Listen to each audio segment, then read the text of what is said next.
Hello everybody, Zhakaron here. Today I'm going to talk about two games specifically. They're both from the Legend of Zelda series, and they're both non-canon. Also known as the Legend of Zelda BS or Broadcast Satellite. These two Legend of Zelda games were created for the Satellaview. See, back in Japan, the Nintendo Entertainment System was called the Super Famicom or Family Computer. It had an add-on, which was a satellite modem service known as Satellaview. Although there were all kinds of things you could do on the Satellaview, the main attraction was a once-a-week broadcast known as the Super Famicom Hour, during which game data was streamed directly to people's platforms, along with a broadcast that would sync up to the gameplay. So there were literally games you could only access during a brief window of time. In amongst these games were the Legend of Zelda BS. The first one was a remake of the original Legend of Zelda. Now then, hero, gather the pieces of the Triforce that was snatched away, and bring down the evil King Ganon. I shall send power to you from here. Seek out the evil King's dungeon said to lie somewhere within this land. Hurry, hero. Take this sword. It's dangerous to go alone. Take this. There are things that you must learn that will aid you on your quest. The idea is that it would be divided up into 4 weeks for 1 hour each. While the player played these games, a voice would speak over their gameplay. And because the audio broadcast was synced up perfectly to the game, you had in-game events occurring as this narrator spoke to you. In the first game, he took on the guise of the old man from the cave who told you it's dangerous to go alone, take this. And he would routinely empower you with specific abilities. For example, he would turn your boomerang into a super boomerang, or he would give you the ability to shoot blasts out of your sword regardless of whether your heart meter was full.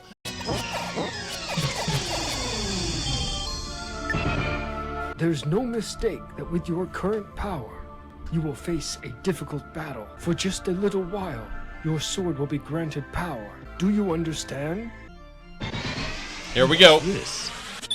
Even though your life meter isn't full, you can still throw your sword. You may be able to recover the Triforce during this time. Shit! See? I can still shoot it even though I got hit. That's the power-up he was talking about. He would give you 16 hearts, no matter how many hearts you normally had. Things like that would happen and then disappear on a regular basis throughout the game. Merchants would have sales, heart containers would wash up on shore, all kinds of things would happen. All of it, and I mean all of it, was tied to the in-game events and the in-game timing. It was a hell of a lot of fun in that sense.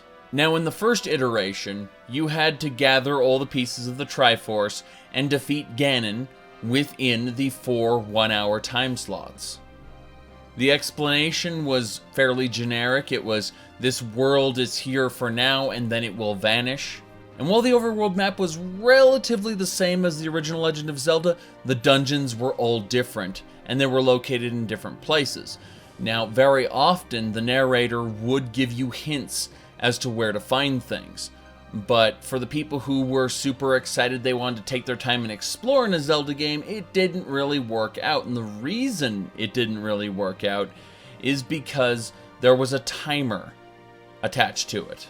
Now, it was possible to fall behind, and each successive week of gameplay, you would find yourself unable to complete the main quest. However, there is a modern rebuild of the game, where they took the original ROM file and they hacked it in ways to make it work properly. They then replaced the original broadcast and synced it up with a fan voice-acted broadcast. I have seen that fearsome vision again. A figure that strides on, enveloped in smoke, destroying monsters, rocks, and walls. And once more, I strongly feel the power of the stars that guide you. That power shall reach you through my body. Oh! Look at the number of bombs on the screen.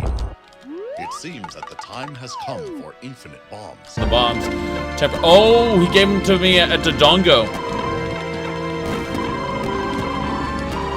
Shit, that's perfect. Dodongos. They can only be defeated by bombs. I bet you'd like to have more bombs to defeat Dodongo with. Thanks. I seem to remember that there is a heart container somewhere in the East Sea. Go to where it is if you have the ladder. I don't have the ladder yet. This should turn the tide of the fight in your favor. I gotta say, the narrator sounds suspiciously like the Magister from Freedom Planet. Something terrible has happened in your absence. Zhao has sent his army to attack Shuigang. What? But they're innocent! Not as far as Zhao is concerned. I have sent soldiers of our own to hold them off, but I fear that it will not be for long. What are we gonna do? As ironic as it may seem, you are the only dragon blood worthy of our trust. You can stop this war. Or Legend from the Flash series Shin. Tell me something, Shin. Did you have any part in taking down Guy yesterday? Why don't you go find something better to do, Legend? I'm not in the mood to play 20 questions. Never a straight answer from you, is there? Or maybe you're just bitter about our last fight. Why should I be? You were obviously on the losing end. Oh? Is that how it went? Feel free to argue differently if you care. Well, since you put it that way. So that's Legend from 1368. I've heard so many stories about this guy. I wonder if they're all true. But I could be mishearing things. Either way, after your climactic battle with Ganon, you can save the princess and have a happy ending.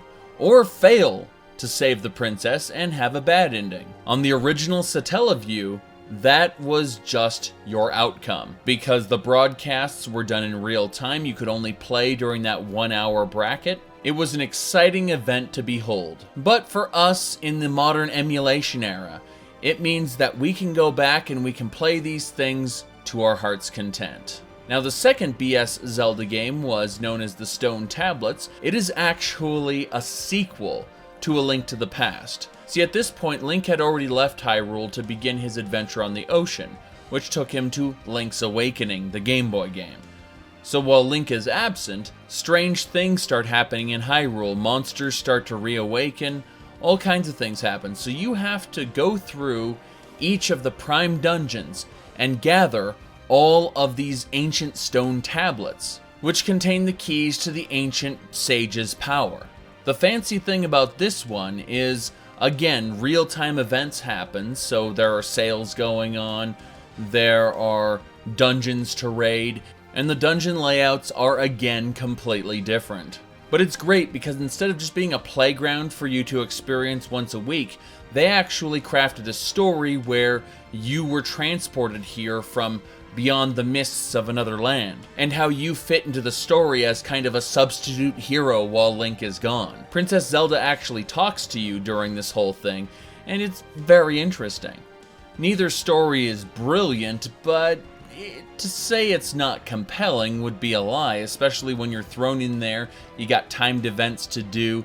It really pushes you along at a good pace. Now, just like the previous game, you can have a bad ending at the end of the 4th week, or you could have a good ending if you manage to clear everything.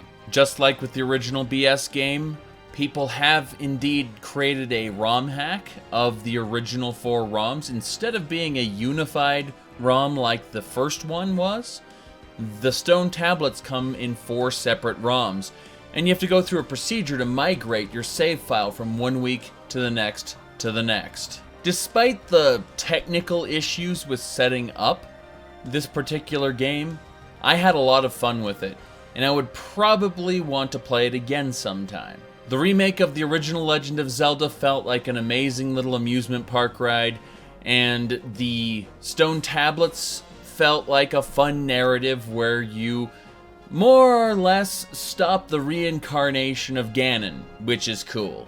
I just thought I'd mention these little lost gems since I rarely talk about anything Nintendo.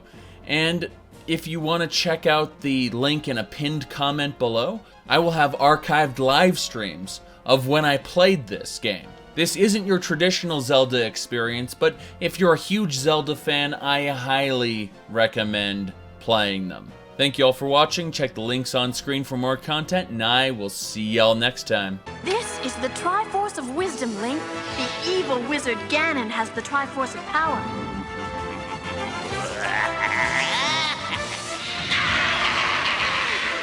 Whoever gets both Triforces will rule this land forever.